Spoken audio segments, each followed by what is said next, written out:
The secret to drawing anything you want realistically is in understanding values. By that I mean how light or dark something is. But there's a catch here. If we solve it, everything will become clearer. If you are trying to draw something realistically and you are frustrated because you are not getting the result you are looking for, there is really only one question you need to ask yourself. What makes a drawing look realistic? It sounds obvious, but this is the million-dollar question that every realistic drawing artist asks himself. And all of those artists that you see drawing amazing realistic drawings, they have realized the secret to how to do this. I want to break this down for you. This is a 6-step playbook that will help you draw anything you like realistically. Now, before I go through this playbook, it is critical to understand what is actually realism. By the way, hi, my name is Uri and I'm an artist and a teacher for more than 20 years now. In order to draw something realistically, let's first really understand what realism is.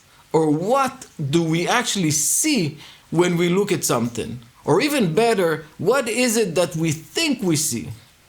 Well, the key to drawing something realistically is actually to create an illusion of that something in a way that is believable to the viewers.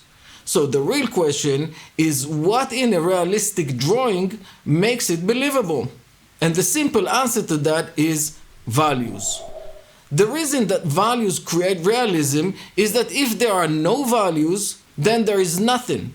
All we have is hue and saturation, but with value 0 we get a black paper, because value 0 means there are no other values. So, black.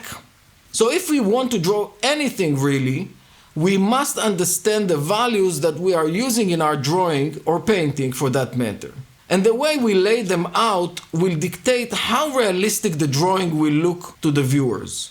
In other words, the illusion of realism depends on the values. So how do we do that? Let's look at this 6-step playbook.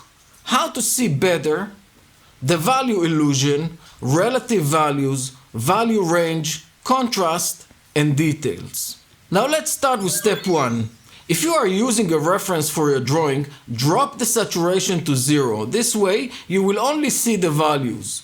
Now, bear in mind that the values you see will look different on different screens, so you don't have to copy exactly the same values. We will talk about that in a minute. Because we are dealing with values, how light or dark something is, then it is super important that the light in your studio will be daylight light of 5000 Kelvin, and try to have it lit in a way that will create very soft shadows on your hand and pencil. It is impossible to eliminate the shadows entirely, but try as much as you can. Now step 2, the value illusion. Let's look at these 2 squares, each with a different value. One of them is lighter than the other.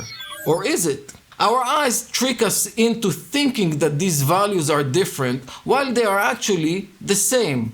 So why is this happening? Well, it's because values are judged in our mind relative to what is next to them. So if a value is surrounded by something dark, that value will appear to us as lighter.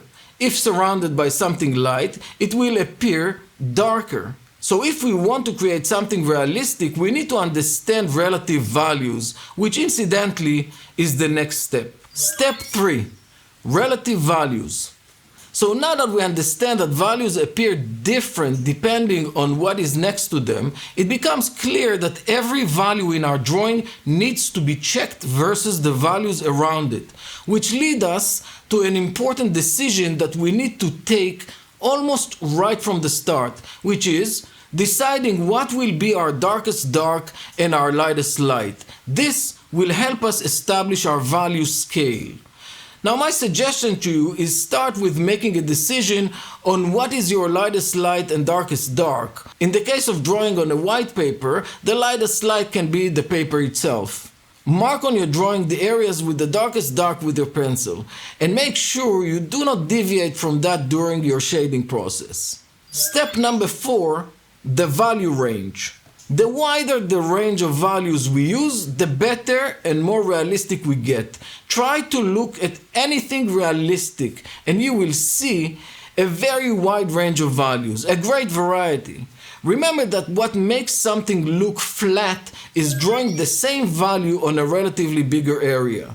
So in order to create something realistic, we must create a variety of values spread over small areas. Check this painting by Rembrandt. I dropped the saturation to 0 so we can see only the values. You can clearly see that he is using a very large variety of values, which helps create the illusion of this realistic self-portrait of him. Step number 5. Contrast.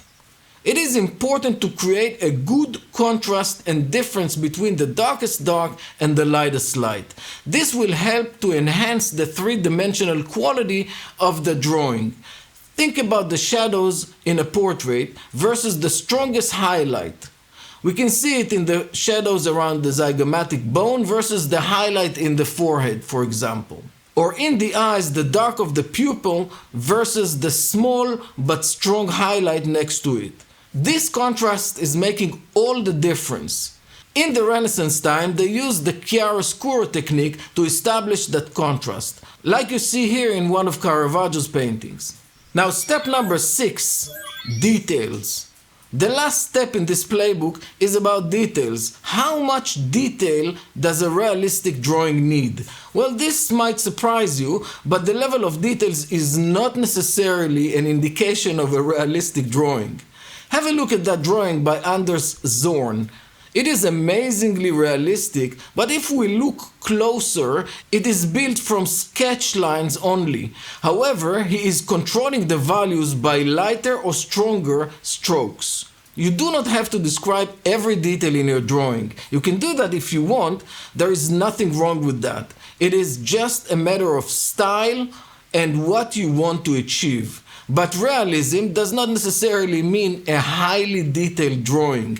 It is all about controlling the values that will help sell the illusion of reality to the viewer. Alright guys, this is all I have for this video. I hope you enjoyed it. Now you have all the necessary understanding of how to draw anything realistically. Leave a comment, press the like, you know the drill. See you in the next video.